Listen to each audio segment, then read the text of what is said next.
verdadeiramente queremos, Senhor, que estás aqui connosco e que nos queres ensinar e instruir relativamente a esta crença tão importante, Senhor, da unidade do corpo de Cristo. Que possamos todos aprender esta unidade e quais os instrumentos, as ferramentas, Senhor, que Tu colocas ao nosso dispor para que possamos ser unidos, Pai, na nossa vivência cristã, na nossa caminhada dentro do corpo de Cristo. Que o Teu Santo Espírito esteja aqui presente com cada um de nós, aqueles também que ainda se podem encaminhar para cá, que os possas acompanhar e trazê-los em bem. Pedimos, agradecemos tudo em nome e por amor de Jesus. Amém. Ora, muito bem. Então, unidade do corpo de Cristo. Acho que isto não está no formato que eu quero.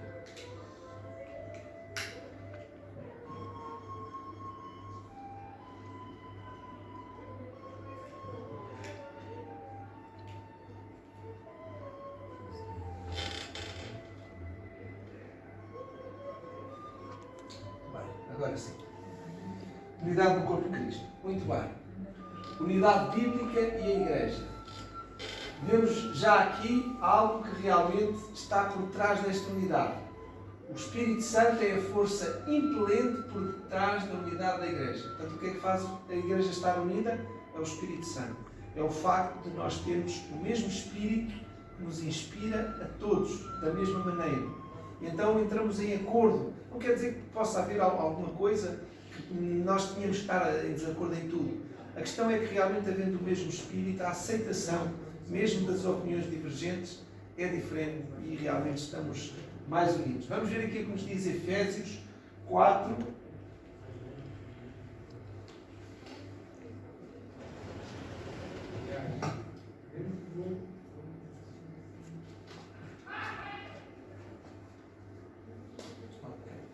Agora sim. Efésios 4.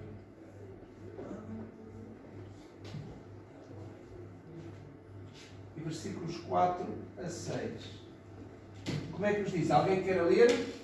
Há um só corpo e um só Espírito, como também fostes chamados em uma só esperança da vossa vocação. Um só Senhor, uma só fé, um só batismo. Um só Deus e Pai de todos, o qual é sobre todos e por todos e em todos. Muito Mas bem. a graça é até aqui. Até ao 6. Muito bem, obrigado, irmã. Então vemos aqui que há realmente um denominador comum. Há um ponto comum que nos une a todos, não é? É o Espírito, não é? Há um só Senhor, há uma só fé, um só batismo. Portanto, há algo que nos une, algo comum. E é isto que realmente nos leva à unidade. Quando temos todos o mesmo Senhor, como somos todos inspirados pelo mesmo, quando a fé é única, não é? Não podemos aceitar quando as pessoas dizem: eu tenho a minha fé. Não é? A fé é algo que não é nosso. Não é? A fé é dom de Deus. É Deus que o dá e, portanto, é a mesma fé que Deus dá a todos. Depois cada um pode desenvolver mais ou menos, não é? De acordo com o seu empenho. Não é? Muito bom. Continuando. Ao chamar os membros de todas as nacionalidades e etnias, o Espírito Santo batiza-os no único corpo, o corpo de Cristo, a Igreja. Portanto, o Espírito Santo, há um batismo do Espírito Santo. Jesus falou deste batismo do Espírito Santo. Ou seja, quando nós somos batizados, não é? Nesse Espírito de Cristo, não é? O Espírito Santo é o Espírito de Cristo, eles os dois são um, falam da mesma coisa. Portanto, ao sermos batizados, ao sermos cheios, revestidos do mesmo Espírito, vamos certamente falar as mesmas coisas, crer nas mesmas coisas e vamos estar unidos. Isto não quer dizer que às vezes não possam haver pontos de vista diferentes, mas lá está, esses pontos de vista são encarados dentro do mesmo Espírito. Às vezes um tem uma experiência, o outro tem outra. Há pessoas que têm uma experiência mais vincada num determinado assunto e defendem aquele assunto, aquela posição. Havendo o amor de Cristo, o Espírito de Cristo, todas essas posições dentro do mesmo Espírito são assim. Não é? Portanto, este é o segredo, efetivamente. A unidade bíblica e a Igreja. A abrangência, não é? Portanto, esta unidade abrange toda a gente. Ninguém fica de fora da unidade. Não há ninguém que fique de fora. Eu, por acaso, acho que a imagem que está ali até não é uma imagem muito feliz. Eu vou-vos explicar porquê. vemos ali vários grupos e parece eles que estão todos separados, ou seja, dá um pouco a ideia de grupinhos. E não é isto que nós queremos na nossa igreja, não queremos grupinhos. Nós queremos um enorme grupo.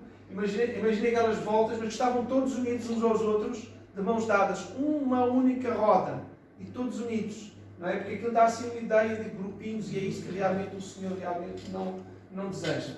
Os crentes experimentam unidade de mente e julgamento. Vamos ver o que é que a Bíblia nos diz isto. Esta unidade da mente e do julgamento. Em 1 Coríntios 1:10,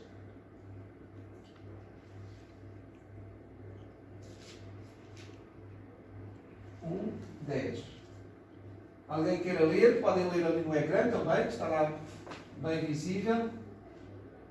Rogo-vos, porém, irmãos, pelo nome de nosso Senhor Jesus Cristo, que digais todos uma mesma coisa e que não haja entre vós dissensões, antes sejais unidos em um mesmo sentido e em um mesmo parecer. Muito bem.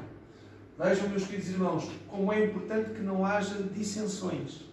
O importante é que nós possamos efetivamente evitar esses desacordos. A dissensão é realmente uma discussão. Não quer dizer que os irmãos não possam dizer coisas diferentes e que efetivamente às vezes até devem se completar umas às outras. A questão é nós encontrarmos pontos de vista que às vezes vão diretamente em choque uns com os outros e criar esse choque. Isso realmente não é o Espírito de Cristo. Se todos temos o mesmo Espírito, o ponto de vista pode ser diferente, mas no fundo o princípio, a base, o fundamento é o mesmo, não é? E portanto poderá haver ali pequenas divergências de acordo com a experiência de cada um, o crescimento, o estágio de desenvolvimento de cada cristão, mas o princípio, a base é aquela.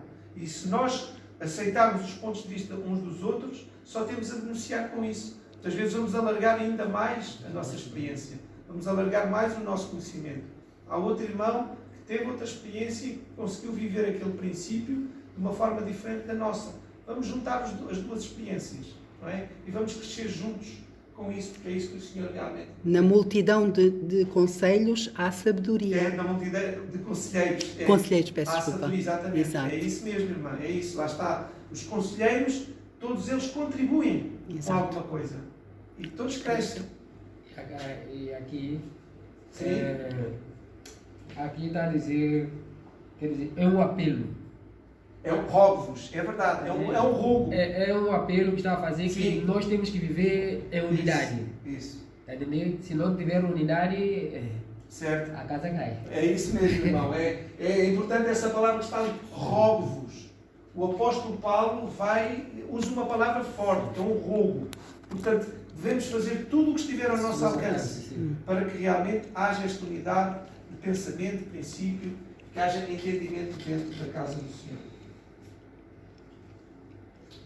Também 2 Coríntios 13:11 reforça também este princípio.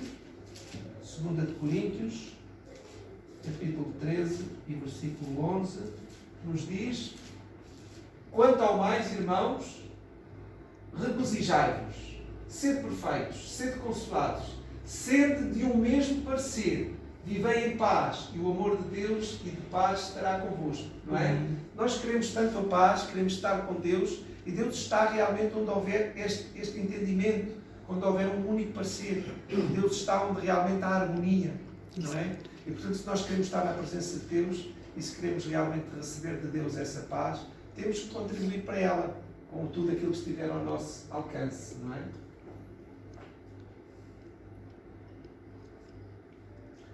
A Igreja de Deus deve revelar unidade de sentimentos, pensamentos e ação. É interessante porque esta questão dos sentimentos muitas vezes é que nos levam, às vezes, sentimentos negativos que já existem, levam as pessoas a entrar em discórdia, não é? E portanto, logo aí é motivo de muita oração. Se nós sentimos em nós algum sentimento negativo para com algum irmão, para com alguma coisa, levar isso em oração ao Senhor. É o Senhor que Ele está acima dessas coisas todas, não é? Portanto, unidade de sentimentos, todos no mesmo amor, o amor de Cristo, os mesmos sentimentos vão levar aos mesmos pensamentos e os pensamentos vão levar às ações. Portanto, há aqui como um encadeamento de ideias, não é? Sim. As coisas levam, havendo um mau sentimento, haverá um mau pensamento, haverá uma má ação, não é? Más palavras, desentendimentos, dissensões, e então a unidade fica comprometida, não é? E, portanto, não é isso que o Senhor quer, nem nós, tampouco, se o Senhor não quer, nós também não devemos querer. Mais, unidade na diversidade. Agora também é importante nós perceber isto. Não temos que ser todos iguais. Não é isto que a Bíblia existe. A unidade bíblica não implica uniformidade. Não tem que ser todos iguais. Deus aceita realmente estas diferenças, que são submetidas.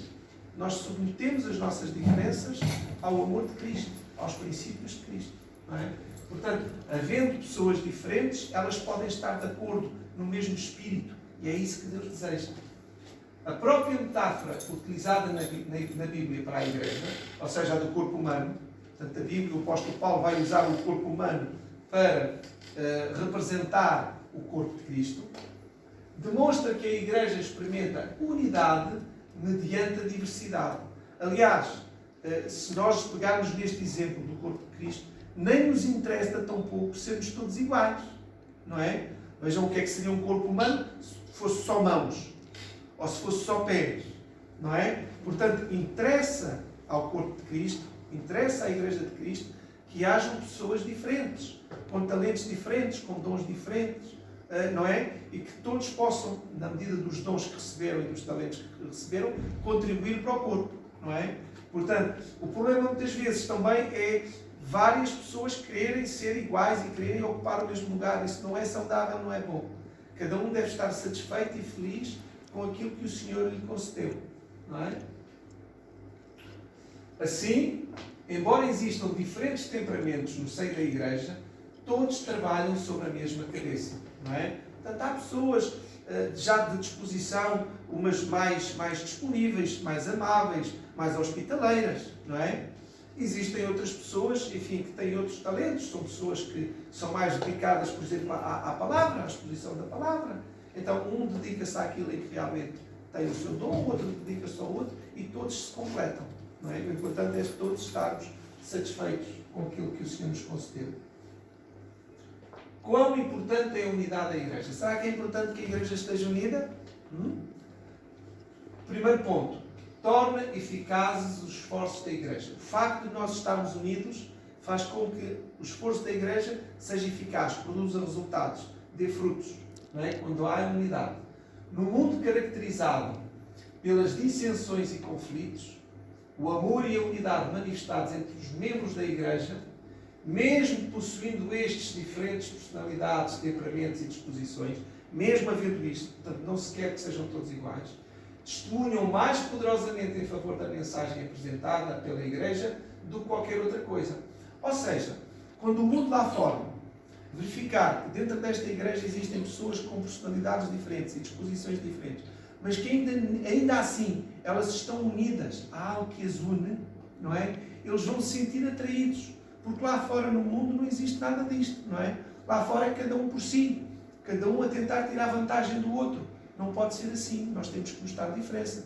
Dentro das empresas, por vezes até pode haver um tratamento muito cordial, mas que é uma coisa superficial. Aquilo está ali só, não é? Se nós aprofundarmos, aquilo não tem nada por trás. Agora, aqui não é cordialidade, é algo profundo, não é? Algo que está lá por baixo. E Jesus disse realmente que isto seria um sinal que nos iria distinguir como sendo o seu povo. João 13,35. O que é que pode demonstrar ao mundo que nós somos povo de Deus? E que temos com Ele, e que estamos com Ele. Isto todos conhecerão que sois meus discípulos, se vós amardes uns aos outros. Uns aos outros, não é? Ou seja, o que é que mostra que nós somos discípulos de Cristo? O que é que vai demonstrar? O amor, sim. O amor, não é? O amor vai demonstrar que nós somos... Está a vermelho, não se consegue ter muito bem. Porque, efetivamente, só se mudar aqui, já se mudar. Assim está melhor. O amor vai demonstrar, quando as pessoas virem realmente uma unidade baseada no amor, vai demonstrar que efetivamente nós estamos com Cristo, o amor é de Cristo. Havendo dissensão, havendo separação, o resultado é que realmente o mundo não se vai sentir atraído, vai dizer, bom, afinal, não há nada de diferente ali, não queremos também estar com eles, não é? Portanto, o amor é esse vínculo, não é? É essa demonstração de que efetivamente nós estamos com Jesus e não estamos iguais. Agora sim, vemos ali apenas uma só roda, não é? Todos de mãos dadas. E este é o princípio, não são várias rodas, mas uma só roda e todos de mãos dadas uns com os outros. Quão importante é a unidade da Igreja? Revela a realidade do Reino de Deus. Uma Igreja verdadeiramente unida sobre a terra revela que os seus membros levam a sério a expectativa de viverem juntos no céu. Unidade de paz, unidade traz consigo força, ao passo que a desunião provoca enfraquecimento. Ou seja, meus queridos irmãos, nós temos ou não temos esta expectativa de que vamos estar todos juntos no céu? Vamos ou não vamos viver todos juntos? Então como é que eu posso chegar à igreja e dizer, aquele irmão, pronto, vou tolerando, mas não estou muito bem com ele. Prefiro, vem outro irmão, este já estou melhor. Não pode haver este tipo de diferenças. Nós vamos lá estar todos juntos. Isto aqui é um ensaio, é um treino, não é? Portanto, nós temos que estar bem na presença de todos e sentirmos felizes e alegres na presença de qualquer um. E não de tentar, às vezes a tendência humana pode nos levar a criar favoritos, mas também temos que lutar contra isso, não é? E criar aqui alguns privilégios para uns e para outros, fugir disso tudo, não é? Sempre em oração. Depois aqui lá está, como o povo diz, a união faz o quê? A força. É o que está ali, a união faz a força. Se nós estivermos unidos, seremos mais fortes em tudo. Não só para fazer o trabalho da igreja, a missão, levar o Evangelho, mas como também para sofrer, para suportar os embates que a vida nos traz. Unidos, somos mais fortes. E tem uma questão. Sim, sim. Quer dizer, nessa parte aqui, chamou a atenção porque, por exemplo, quando a igreja tem vários departamentos, né? Então tem os anciãos que respondem para um departamento, escola sabatina, coisa. E já vi isso muito recentemente. Por exemplo, no meu departamento eles respondem para a Mordomia. Como a Mordomia tem um programa, então não há essa unidade de escola sabatina, departamento de lar e família, ou coisa, um apoiar o outro. Quer dizer, como o meu programa é doutor da vida. Quando é outro programa, então eu estou encostado. Quer dizer, assim não é unidade. Assim cria, quer dizer, como se fosse coisa que nós estamos numa empresa, cada um está puxando para a sua sardinha. Okay. Na igreja não pode funcionar assim. Isso. Igreja nós temos que trabalhar. Meu departamento está em funcionamento, então eu aqui acolho esse departamento, nós trabalhamos juntos. Assim sucessivamente nós vamos crescer todos juntos. É isso, tem toda a razão, irmão. Os departamentos devem se apoiar uns aos Sim, outros. sim. Quando algum departamento tem algum programa e o próprio departamento não tem pessoas suficientes, Sim. ele deve ter com outro departamento, olha, eu tenho este programa que eu estou a preparar, não tenho pessoas que cheguem, será que vocês nos podem ajudar? E vai buscar, e é assim que as coisas têm funcionado. É boa essa observação. Eu penso que também, quando o objetivo é honrar e glorificar a Deus, as pessoas não se sobrepõem o trabalho de Deus. Isso. Então servem a Deus com uma atitude de amor. Isso. Eu acho que é isso. Não nos está aí o serve, é isso mesmo. Quando nós estamos aqui, não para nos servir a nós mesmos, Exatamente. nem os nossos objetivos, Exatamente. mas quando estamos aqui para servir a Deus e todos procuram servi-lo, tudo bate certo. É isso. Esse é um ponto também importante. Servir a Deus acima de todas as coisas e não aos nossos interesses ou aos nossos pensamentos. Agora vamos lá. Como é que nós conseguimos alcançar esta unidade que é tão desejada? Que ferramentas é que nós temos? De onde é que é a fonte, a origem desta unidade? Primeiro, o poder guardador do Pai, o poder protetor do Pai. João 17:11. Vamos ver aqui. Livro de João, capítulo 17, versículo 11. Eu já não estou mais no mundo, mas eles estão no mundo. Eu vou para ti, Pai Santo, guarda em teu nome aqueles que me destes, para que sejam um, assim como nós. Muito bem, é interessante esta oração de Jesus. Jesus pede para a sua igreja a mesma unidade que existe dentro da Trindade. Isto é algo extraordinário. E se Jesus está a pedir alguma coisa, é porque é possível. Jesus não ia pedir ao Pai uma coisa que não poderia ser. Portanto, pode existir dentro da igreja, dentro do povo de Deus, a mesma unidade que existe na Trindade. E qual é aqui? Vemos um aspecto. É pela guarda, não é? Pai Santo, guarda em teu nome aqueles que me deste. O que é que une a igreja? É serem todos guardados, todos protegidos pelo Pai, no nome do Pai. Isso vai provocar unidade. Ou seja, se estão todos protegidos pelo Pai, vão andar todos no mesmo caminho.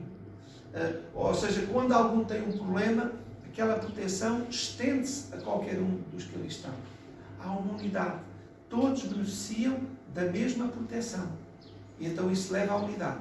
Portanto, o primeiro aspecto que leva a igreja a ser unida, a proteção, a guarda de Deus Pai para nós. Foi pedida pelo próprio Jesus ao Pai. Outro ponto.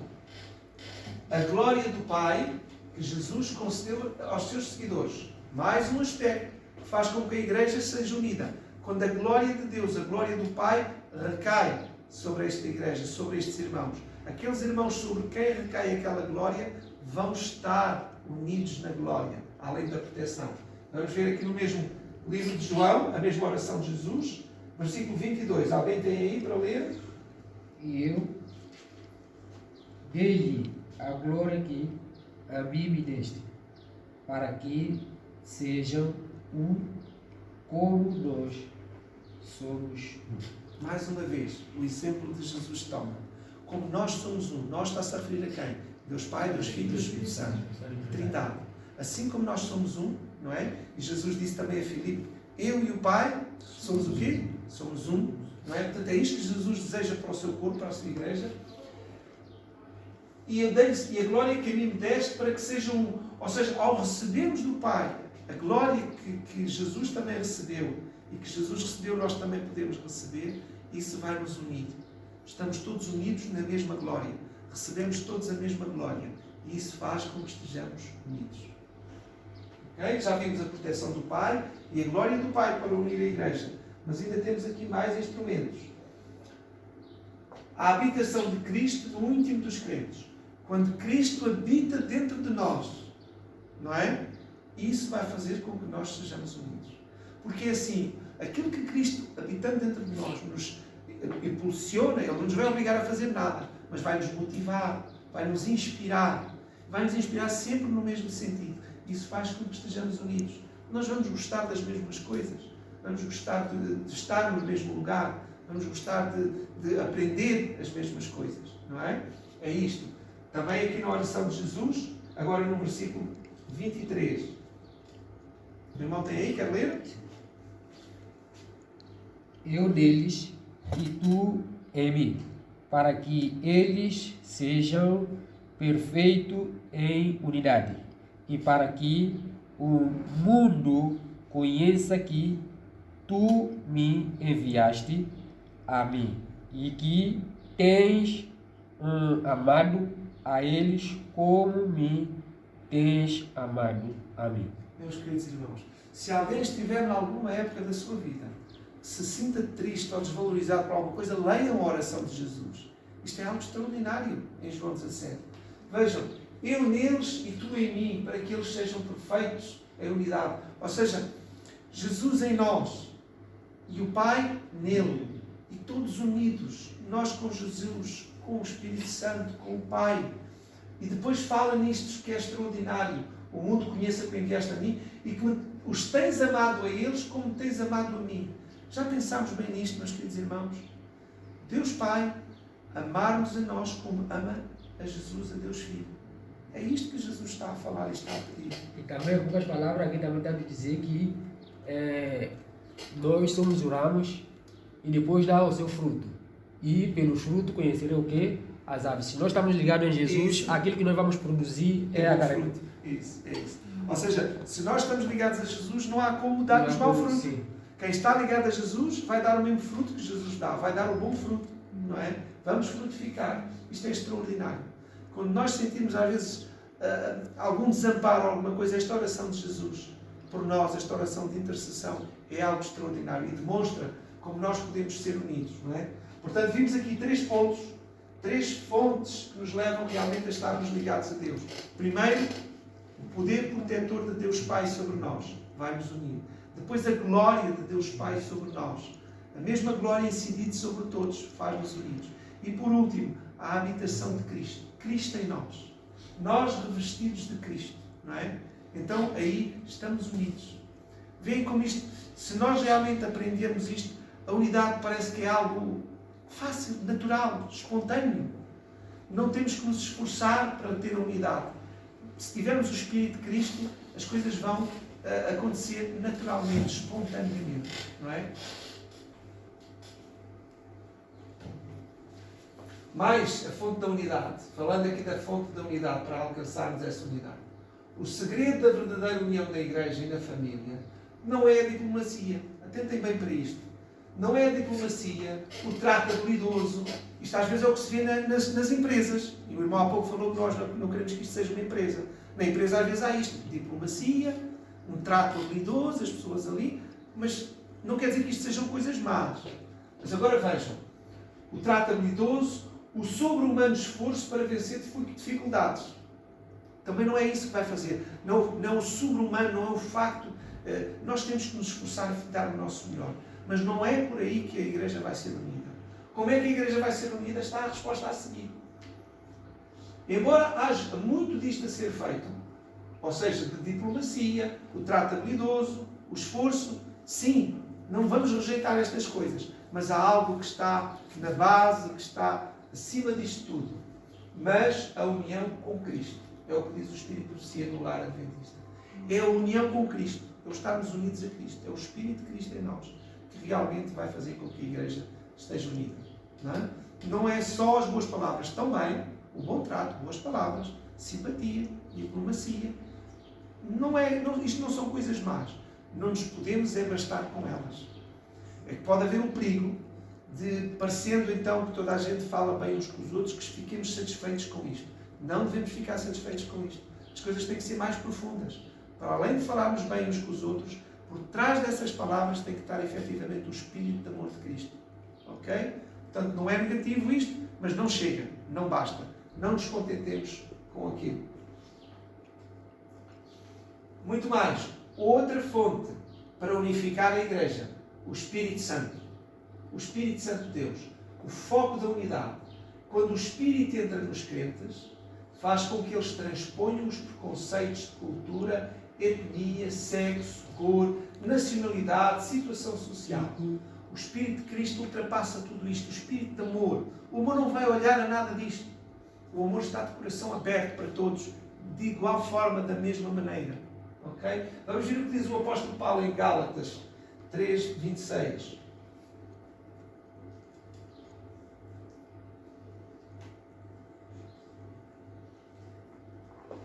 Porque todos sois filhos de Deus pela fé em Cristo. Nós estamos unidos na mesma fé. Os filhos de Deus estão unidos por esta fé. Aqueles que são filhos de Deus estão unidos pela mesma fé. Não há como ter fé noutro e estar unido em Deus e estarmos unidos uns a outros. Não é? Portanto, este é o princípio da unidade. Não é? Este foco que nós temos que ter. E, portanto, havendo realmente essa fé em Cristo, nada destas coisas tem importância. Ele consegue fazer isto ao trazer Cristo para o íntimo da pessoa. Lá está. Quando nós dizemos que temos Cristo dentro de nós.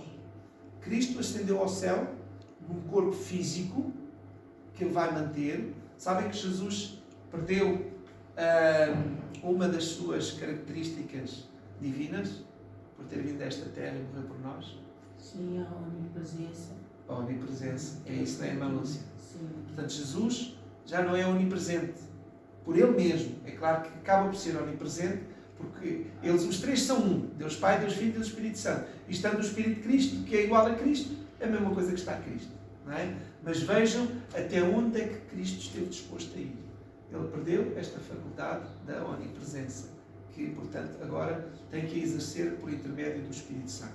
Mas é isto. Então, o Espírito de Cristo a personalidade de Cristo, a bondade de Cristo, a misericórdia de Cristo, o serviço de Cristo, a disponibilidade, tudo de bom que Cristo tem, vem a nós pelo Espírito de Cristo. O Espírito Santo vem habitar em nós. E isto vai nos tornar unidos, todos unidos no mesmo Espírito.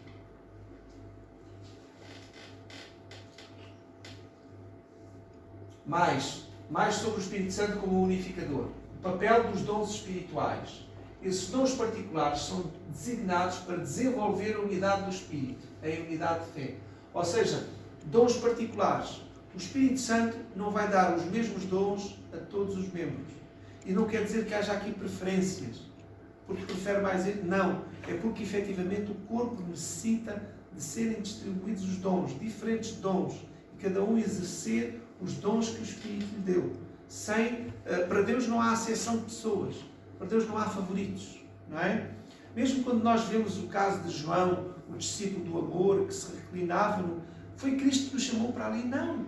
Era a maior abertura do coração de João. Era a maior sensibilidade de João ao amor de Cristo, que o levava para mais perto de Jesus, que o levava a reclinar a cabeça no peito de Jesus. Não há favoritos, não é? Se Judas viesse com a mesma disponibilidade, com o mesmo coração aberto como João vem, não teria sido rejeitado, como João não foi rejeitado. Portanto, para Deus não há favoritos. Agora, nós, de acordo com os nossos dons, com a nossa sensibilidade, podemos nos aproximar mais, como João se aproximou, ou não aproximar tanto. Enfim, será depois de acordo com os dons que cada um deu. Vamos ver o que é que nos diz aqui, Efésios 4, versículos 3 e depois o 13 também. Efésios 4 e primeiro aqui o versículo 3. Procurando guardar a unidade do Espírito pelo vínculo da paz. Ok? Ponto. Há unidade de Espírito, o Espírito Santo, no vínculo da paz. Ou seja, procurando a paz. Lá está. Sempre procurando ter paz. O princípio para todos nós é um princípio de paz. Nós não somos de dissensões, não somos de brigas, não somos de discussões. Não é? Nós somos da paz. O Espírito que está em nós é um Espírito de paz. Não é de contenda. Portanto, procuramos, num outro versículo, parece-me que é o apóstolo Paulo que diz: quando estiver em vós, quando depender de vós, quando estiver na vossa mão, tende paz com todos os homens. Quando está na nossa mão, é fazer. É claro que há coisas que não estão na nossa mão. Aí temos que entregar nas mãos de Deus, não é? E o Senhor que resolve. Mas quando está na nossa mão, é a paz que nós devemos procurar. Igual ao versículo 13 também.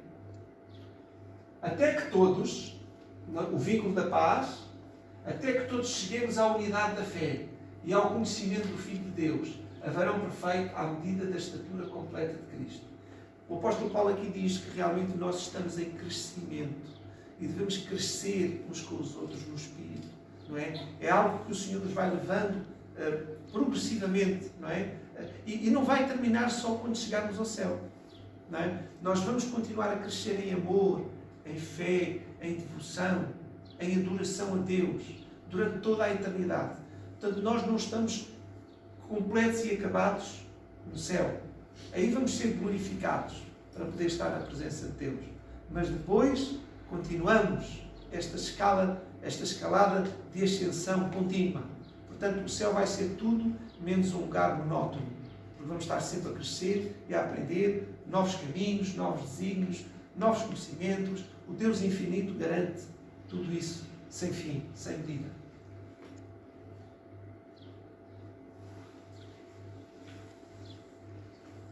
Esses dons particulares são designados para desenvolver a unidade do Espírito e a unidade de fé, de modo que os crentes sejam amadurecidos e firmes.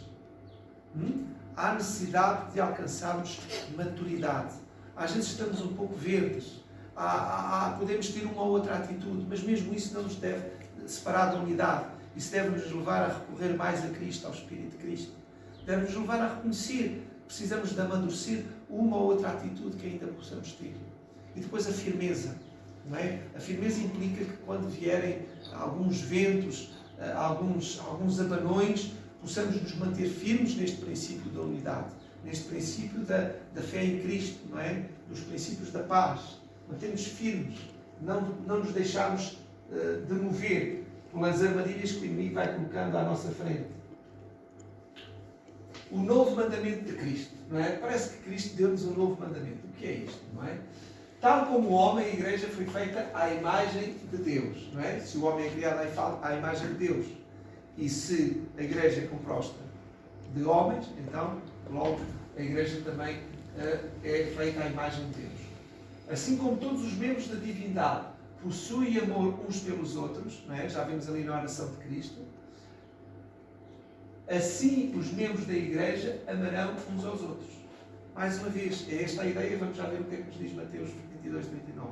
A ideia é esta, aquele clima de amor, de união que existe dentro da Sagrada Trindade, existe, pode existir e deve ser buscado e procurado por cada membro da igreja, para que todos estejam realmente unidos.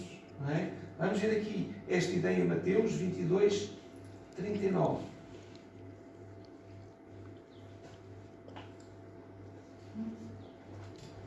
Mateus 22, 39. Alguém quer ler? E o segundo, semelhante a este, é: amarás o teu próximo como a ti mesmo. Muito bem. Vejam, meus queridos irmãos, porque ninguém se aborrece a si mesmo, ninguém aborrece a sua própria carne. Nós procuramos sempre estar de boa saúde, estar de bom temperamento, procuramos sempre aprender coisas boas. Ou seja, nós naturalmente procuramos sempre o melhor para nós. Então agora vamos transpor isto, que é aqui que nos diz, para os nossos irmãos. Se nós, assim como procuramos o melhor para nós, e isso não está errado, devemos procurar o melhor que é verdadeiramente melhor de acordo com os ensinos de Cristo. Se nós fizermos isso também para os nossos irmãos, procurar sempre o melhor para os nossos irmãos. Mas quer dizer, é isto que leva efetivamente à unidade, não é? Procurarmos o bem comum de todos e particularmente também de cada um, na medida da necessidade de cada um. Portanto, o novo mandamento de Cristo é este, não é? Que vos ameis uns aos outros, não é? Assim como eu vos amei também. Ou seja, não é que anteriormente não existisse o mandamento do amor. É claro que Deus sempre pediu que as pessoas se amassem uns aos outros. Mas a minha pergunta é esta: alguma vez na Terra, antes de Jesus ter vindo à Terra, se viu alguém amar como Jesus amou? Nunca. Então o novo mandamento é este: amem conforme o meu testemunho, conforme o meu exemplo. Porque até aqui nunca ninguém amou como eu amo. Não é? Portanto, o novo mandamento é este. Não é que o amor não existisse já, mas não existia naquela profundidade e na medida que Cristo trouxe a esta terra. O novo mandamento de Cristo. Junto à cruz, damos conta de que Ele não apenas morreu por nós, mas por todas as pessoas da face da terra. Isso significa que Ele amou todas as nacionalidades, etnias, cores e classes. Não há ninguém excluído. Ninguém. E nós podemos pensar em pessoas, então, e Hitler? Não é? E outros homens assim. Meus queridos irmãos, Deus queria salvar Hitler. Deus quer salvar todos sem exclusão. Podemos pensar na pior pessoa desta terra. Deus quer a salvação dele e tomou providências para que essa pessoa também fosse salva. Se ele não se arrependeu, se não aceitou Cristo, não é? Isso pode acontecer a qualquer outra pessoa que até parece que leva uma vida muito discreta e que não faz mal a ninguém, mas se não aceitou a Cristo, está tão perdido como o Hitler, não é? É ou não é verdade, meus queridos irmãos? Está tão perdido como o Hitler. E o Hitler estava tão salvo como qualquer outro que tivesse feito muito bem, se realmente se tivesse arrependido, e só Deus é que sabe, nós não sabemos como é que ele encerrou a vida dele. Há quem diga que ele se suicidou, há quem diga que ele mudou de personalidade e foi viver para o outro lado, não sei. Não sabemos, não quero saber, também não procurei saber isso. Mas a questão é esta. A questão é que o próprio Hitler, temos um ladrão na cruz, andou a vida toda a roubar e a matar, a fazer inflação. Foi, e naquele momento ele se arrependeu, aceitou Cristo e a salvação lhe foi prometida. Portanto, este Hitler e outros tantos, nunca ninguém nós podemos dizer que este Hitler ou aquele que está condenado e que está perdido, só ele e Deus é que sabem, no último momento da vida dele, ele pode ter feito um concerto com Deus. Ok? Muito bem. Não aconselho a que ninguém faça isso. não é? Até porque, enquanto não aceitamos Cristo, vamos uma vida muito mais difícil. E é um risco, porque ninguém sabe se vai aceitar no último momento ou não. Portanto, não é aconselhável para ninguém aquilo que aconteceu com o ladrão na cruz. Muito bem. O novo mandamento de Cristo, o vasto abismo existente entre o céu e nós, o abismo atravessado por Cristo, torna insignificante o pequeno trecho de rua que nós temos de caminhar para podermos alcançar o nosso irmão. Esta é uma ideia profunda. Veja o abismo que estava cavado entre Deus e o homem. Jesus cobriu esse abismo. Jesus fez a ponte que nós tínhamos aberta. Uma coisa tremenda. Não podemos nós sequer imaginar o abismo que foi criado desde Adão até aos nossos dias e que vai, enfim, continuar até que Jesus venha. Mas nós, por vezes, temos apenas uma pequena rua, uma pequena distância a cobrir para chegar ao nosso irmão. Portanto, o desafio que nos é deixado aqui é este.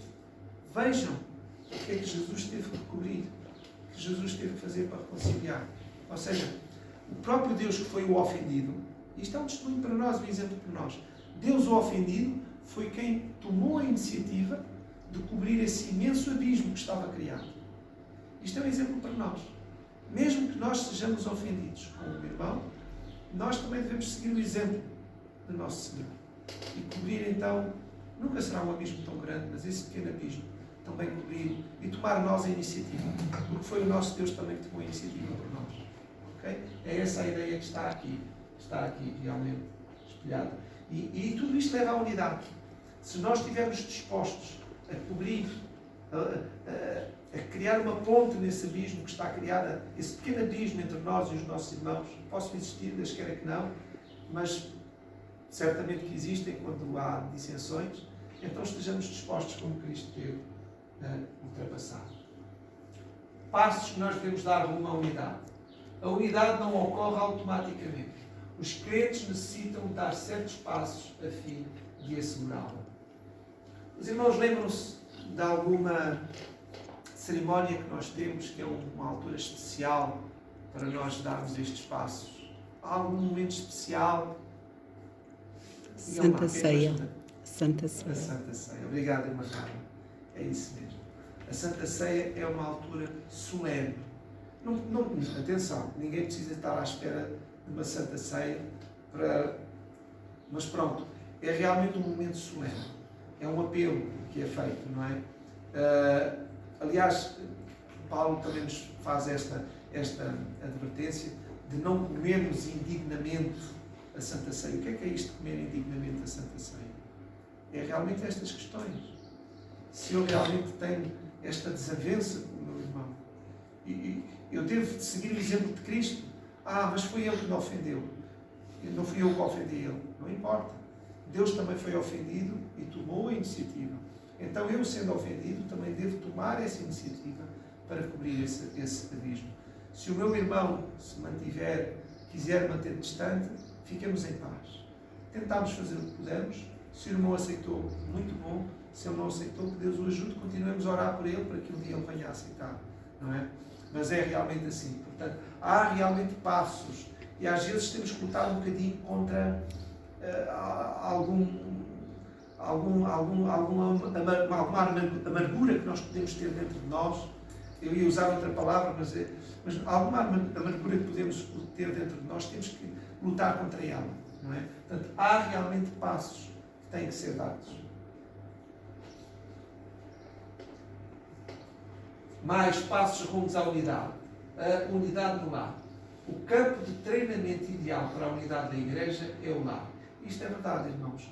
Quando os lares não estão bem, quando as famílias não estão bem, isto vai-se acabar por notar na igreja. Por muito esforço que haja, e às vezes a gente reconhecemos que até há. Os irmãos, as coisas não estão bem em casa, eles vêm e devem vir à igreja, tentam na igreja que as coisas possam correr bem, mas há um ambiente, há uma atmosfera, há algo que não está à superfície, mas que se nota que não está bem. Portanto, se as coisas não estão bem na família, não estão bem em casa, isso vai se refletir na igreja. E, portanto, a unidade da igreja também depende da unidade do lar, da harmonia do lar. Se aprendemos a exercer sabiamente a direção a bondade, a gentileza, a paciência e o amor, tendo como centro a cruz, lá está, é sempre a nossa fonte de inspiração, é Cristo, é a cruz. Em nosso lar estaremos aptos a desenvolver os mesmos princípios a nível da igreja. Ou seja, desenvolvemos primeiro estes princípios dentro da família. Se o nosso cônjuge, se o nosso filho nos tratou mal em alguma situação, vamos tentar resolver o assunto com ele. Vamos ter com ele. Tentar dialogar, como Jesus, como o Senhor diz, Isaías 1,18, vinde e arrazoemos. Venham, vamos conversar, vamos tentar perceber o que é que, não é? Como é que o Senhor fez com Caim, não é? Porquê é que o teu semblante está descaído? Porquê é que andas assim, tão desanimado, tão triste? E afinal quem o tinha ofendido foi Caim. E o Senhor foi lá tentar. E Caim, com aquela atitude presunçosa, mas sou eu o guardador do meu irmão. E o Senhor lhe diz, se fizeres o bem, terás o bem, não é? Mas se fazes o mal, o pecado jaz à tua porta. Se tu continuas a fazer o mal, vais continuar a receber as consequências do pecado. Portanto, é algo básico, não é? Desenvolver então na igreja, primeiro desenvolvê-los em casa. E depois, se eles estiverem bem desenvolvidos em casa, vai ser muito mais fácil na igreja. Sim, irmã Mirta? Em casa, porque em casa nós somos o que somos em casa. Quem nos conhece é as pessoas que moram conosco. Sabem os nossos mal hábitos, os nossos desejos, a nossa forma de estar. São as pessoas que podem dizer algo de bom e de ruim também de nós. Então, por isso, a mensagem foi dirigida diretamente ao lar, à casa. Porque ao exercermos em casa, porque em casa é todos os dias, é toda hora. É verdade. Então, estaríamos ao desenvolvermos aquele atos sucessivos, torna-se um hábito. Isso. E o hábito torna-se um caráter. Isso. Então, ao fazermos isso em casa, repetir as vezes, paciência, bondade, um esforço a mais. Na igreja vamos ficar 8 horas, 6 horas, 3 horas, vamos aguentar. Claro, é O povo isso. que vai para o céu, o povo que aguenta, Isso. que sabe suportar. Isso mesmo, irmão. Obrigado, irmã Mirta. É isso mesmo. Nós no lar estamos despidos. Ou seja, não há como nós no trabalho, na empresa, podemos vestir uma farda e temos uma obrigação profissional, temos que seguir aquela cortesia. Há empresas que dão formação aos seus trabalhadores na forma como eles devem de atender os clientes, como é que devem falar com as pessoas. Eles têm que seguir aquele protocolo. São 8 horas de trabalho por dia, eles têm que seguir aquele protocolo. Mas ele chega em casa, ele está cansado, ele quer despir a farda do protocolo. Vai ser ele mesmo, já não vai ser o protocolo. Então, é assim, quer dizer, nós, na nossa família, somos verdadeiramente quem nós somos, não é? E devemos ser, não é? E sendo aquilo que nós somos, não quer dizer que nos conformamos com aquilo de mal que temos, mas devemos de, então apresentar isso ao Senhor para que o Senhor nos transforme, porque também ninguém se consegue transformar a si mesmo, não é? Portanto, é isto, não é? Portanto, desenvolver no lar e trazer para a igreja, ok? Está aqui os segredos os princípios são os mesmos, não é? Os mesmos princípios na família, porque no fundo isto aqui é uma grande família. Quantas famílias vão haver no céu? Quantas? Quem sabe quantas famílias? Uma só. Exatamente, é isso mesmo, minha querida. É só uma. Só vai haver uma família, a família de Deus, irmã, é isso mesmo. Parecia assim uma pergunta um bocadinho complicada. Quantas famílias vão existir no céu? É só uma. É só uma, é a família de Deus, não há outra. E vamos fazer todos parte da mesma família, somos todos irmãos. Por que é que nós nos tratamos como irmãos aqui dentro da igreja? Já pensaram bem nisso? Porque temos que ser verdadeiramente irmãos, temos que estar verdadeiramente unidos. Temos o mesmo Pai, por isso somos irmãos. Não é? Agora temos que ser irmãos não só de nome, não só de aparência, mas verdadeiramente de coração, de princípio. Não é? Por isso, quando Jesus estava ensinando os discípulos a orar, ele diz assim, ao orar, vocês começam a dizer Pai Nosso. Nós somos irmãos. Muito bem, Pai Nosso, exatamente. Não é só o meu Pai, é Pai de todos nós. Jesus sempre teve este desejo de incluir toda a família, todos os discípulos com o Pai, não é? Jesus quer alargar a família do céu. É isto, o nosso Deus é um Deus de amor, um Deus de relacionamento, um Deus de família. Não é um Deus individualista, é um Deus coletivo, não é? Muito bem. Passos rumo à unidade. Disposição para a unidade. Jamais alcançaremos a unidade a menos que conscientemente, é algo consciente, não é algo que aconteça por acaso, é algo determinado, trabalhemos no sentido de consegui-la. Necessitamos de orar diariamente pela unidade. Temos de nos lembrar disto, meus queridos irmãos. Vamos começar a incluir isto nas nossas orações. Orar pela unidade. Não acontece por acaso, não acontece automaticamente. É algo que há realmente um trabalho, há um desejo, há um empenho, não é?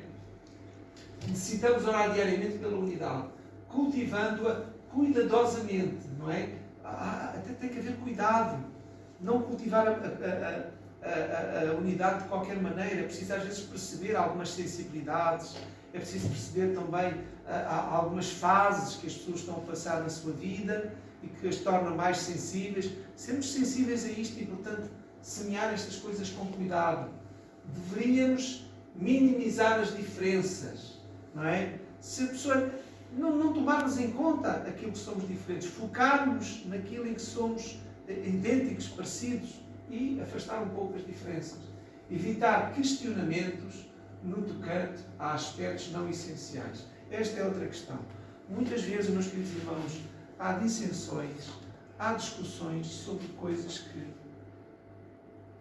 não faz sentido nenhum. Coisas que não têm importância nenhuma. No fundo, aquilo em nada contribui para a nossa salvação nem para o nosso desenvolvimento, mas discutimos e vamos e aprofundamos. Às vezes os teólogos caem um bocadinho nesta coisa, não é? Começam a esmiuçar coisinhas que aquilo a gente... seja desta forma ou seja daquela, o que é que isso nos vai beneficiar se soubermos? Enfim, há coisas realmente... Portanto, há coisas que não são essenciais, não nos foquemos nelas. Não criamos dissensões e discussões por causa disso. Não é essencial. Nós estamos a terminar. Passo com a unidade. Trabalho unido rumo a um objetivo comum.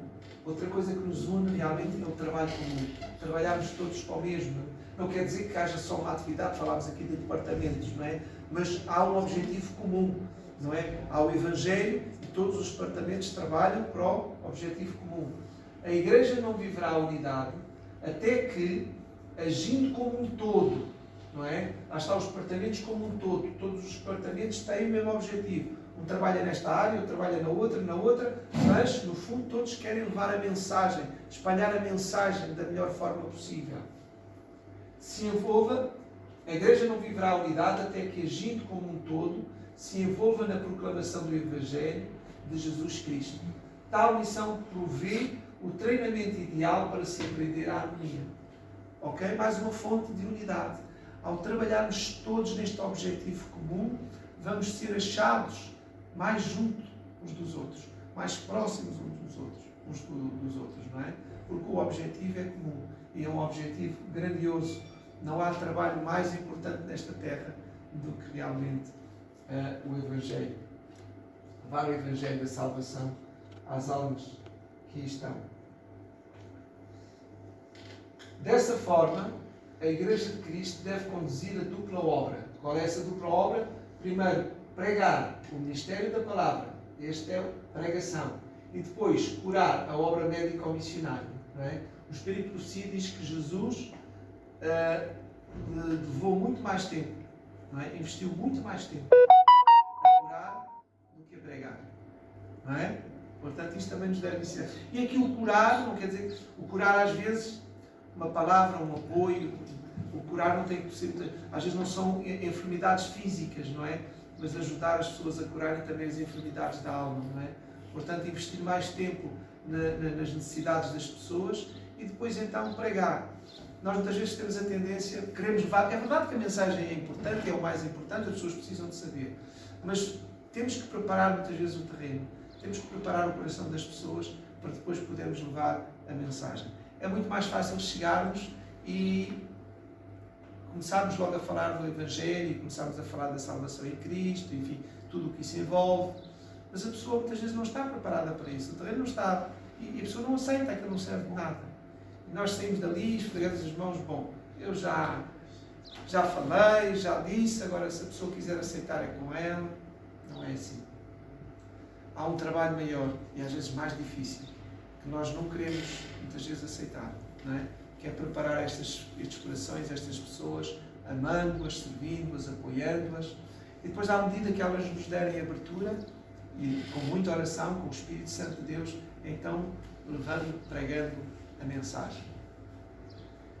Nenhum destes aspectos da obra de Deus deve ser conduzido independentemente, nem deve se tornar todo absorvente. Ou seja, nem devemos só pregar, nem devemos só curar. A pregação e a cura andam juntas, mãos dadas, não é? Portanto, não há independência. Todos trabalham em conjunto. Desenvolvimento de uma perspectiva global, não é? A Igreja não terá desenvolvido verdadeira unidade a menos que seja ativa em edificar a obra de Deus em todas as partes da terra. E é isto que a nossa Igreja está empenhada, não é? Em cobrir todo o globo, não é? A nossa presença já cobre 200 e tal países, eu creio que só em 20 e tal, 30 países é que nós não temos cobertura. Continuamos a trabalhar, porque são territórios difíceis, nem é muitas vezes por escolha da Igreja que não estão lá, mas é porque realmente são territórios fechados e é muito difícil lá entrar. Mas esta perspectiva global também nos vai, de alguma forma, unir um propósito comum, saber que temos que levar a mensagem ao mundo inteiro. Ninguém está excluído, não é? Mais uma vez aqui a ideia da unidade. O mundo está unido. O nosso campo de trabalho é um só, está todo unido. Não há divisão. Os países foram os homens que os criaram, os políticos, não é? Mas para Deus, o mundo é um só. Portanto, isto também é uma visão de unidade. A Igreja deveria fazer qualquer coisa a seu alcance no sentido de desarraigar o isolacionismo, uma palavra interessante esta, portanto, o isolamento cultural, nacional ou regional. Portanto, não nos devemos conformar com ninguém que queira estar isolado. É claro que não temos que forçar ninguém, nem podemos entrar à força em lado nenhum, mas naquilo que estiver ao nosso alcance, não é? Verdadeiramente trabalhar e orar para que a mensagem possa chegar a todos os lados. Porque, como diz lá em Mateus 24:14, e o Evangelho do Reino será pregado a todas as gentes, todas as tribulações, e então virá o fim. Portanto, é necessário que seja pregado em todas as nações para que o fim possa vir. Atitudes que causam divisão, e portanto também temos atenção para isto. Atitudes de egoísmo, orgulho, confiança própria, autossuficiência, superioridade, preconceito, crítica, denúncia, acusações entre os crentes contribuem para a desunião da Igreja. É uma lista longa, meus queridos irmãos, não é? É muita coisa. Possamos nós também pensar um bocadinho nisto. E pode ser que não estejamos a falhar neste ou naquele ponto, mas pode haver ali algum ponto em que nós estejamos a falhar. Podemos fazer uma autoanálise, cada um a si mesmo, se há realmente aqui algum ponto em que nós precisamos a ajuda de Deus para ultrapassar, não é? Este ponto negativo e de alguma forma estarmos, às vezes mesmo de forma inconsciente, a contribuir para a desunião da Igreja, não é? Portanto, muita atenção para isto, muita oração, pedir ao Senhor que sonda-me, Senhor, e mostra-me se há em mim algum caminho mau, não é? Portanto, pedir ao Senhor que nos sonde e que nos mostre onde é que nós podemos melhorar e o que é que podemos abandonar. E este é o último slide que nós temos. Mais atitudes que causam divisão. Contemplando o refrigerante amor de Deus manifestado no dom de Cristo no Calvário, podemos renovar o amor de uns para com os outros. Não é? 1 João 4, 9 a 11. E é importante esta renovação, este ar fresco, um amor renovado que possa realmente inspirar esta unidade. Portanto, 1 João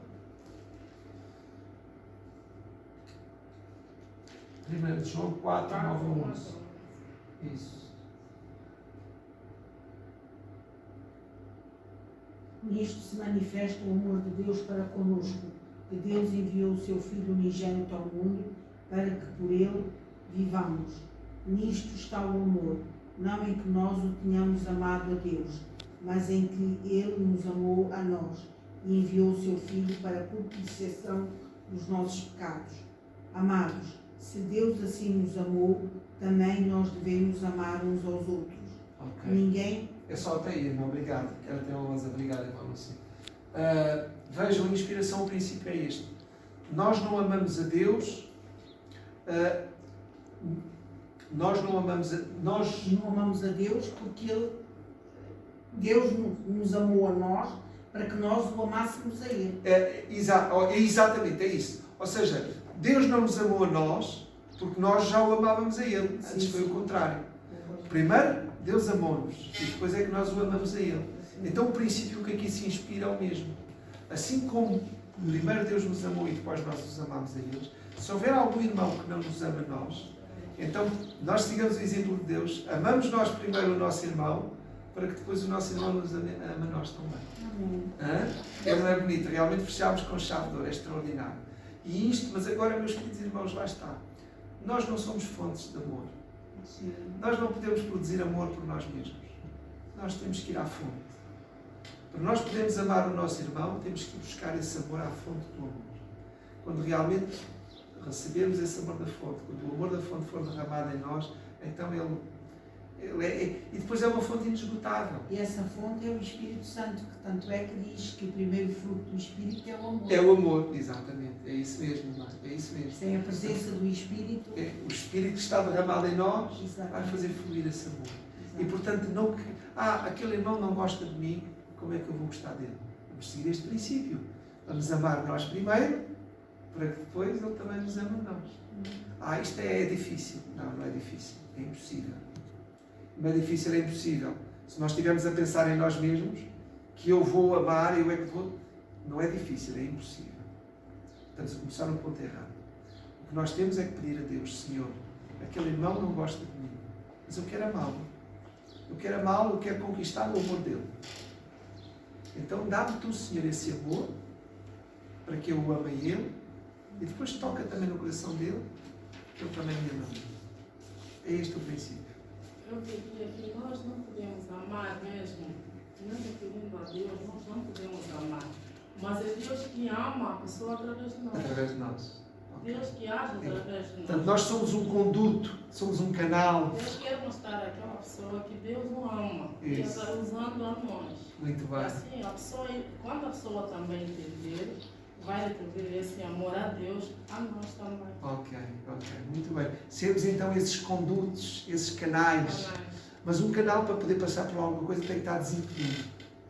Às vezes o egoísmo, a vaidade, o orgulho, estão lá a bloquear o canal e depois há ali entupimento, não é? E o amor não passa porque está lá o egoísmo e o orgulho. Que Deus nos ajude a desentupir, não é? Este canal, para que o amor possa fluir livremente, não é? Muito bom, muito bom. É extraordinário este estudo.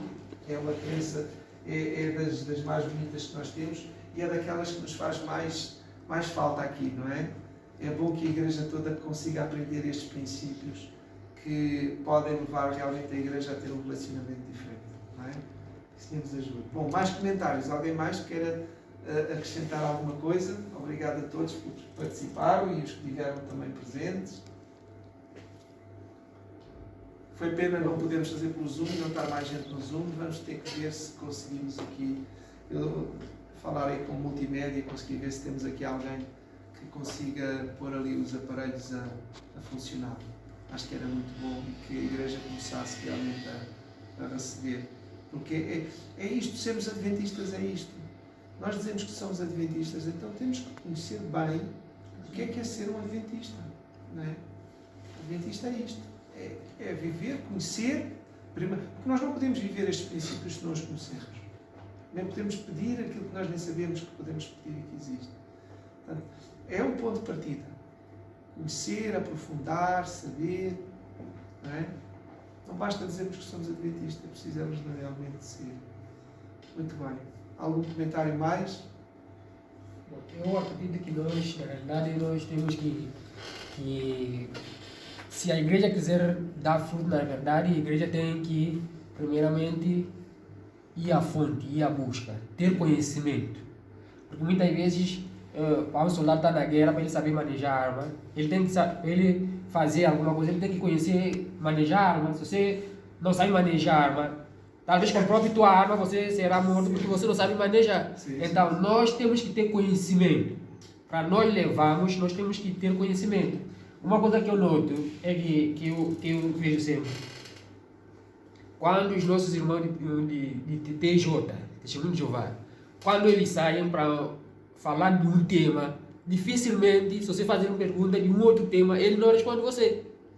Porque ele sai com um princípio, aquilo que ele sabe, tem certeza, aquilo que ele estudou, que está bem fundamentado nele, então ele se debate com você sobre esse assunto. Se você fazer ele outra pergunta, ele vai estudar, marca com você para outro dia, para ele estudar com você o tema que você fez pergunta. Sim, porque sim. nós temos que conhecer. Ele vai buscar primeiro, depois para ele trazer. E nós para levar, não podemos sair só. Por isso que quando nós saímos para o evangelismo, nós temos que fazer o quê?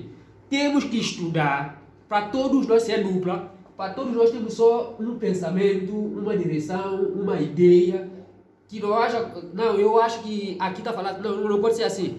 Temos que estudar, pedir a presença do Espírito Santo, depois nós saímos agora para fazer o trabalho do evangelismo. E é assim, a igreja tem que crescer, a igreja tem que ir à busca, tem que ir investigar, tem que examinar. Tem que haver esse tudo gosto, aquilo. tem que haver esse gosto, esse prazer, não é? Eu disse berianos. Sim, os bereanos foram mais nobres do que os de Tessalónica, porque efetivamente, depois de ouvirem, foram estudar, foram ver se as coisas são mesmo assim. É isso, que Deus nos ajuda a ter realmente esse espírito de procurar, de saber, de buscar. Louvado seja o Senhor. Amém.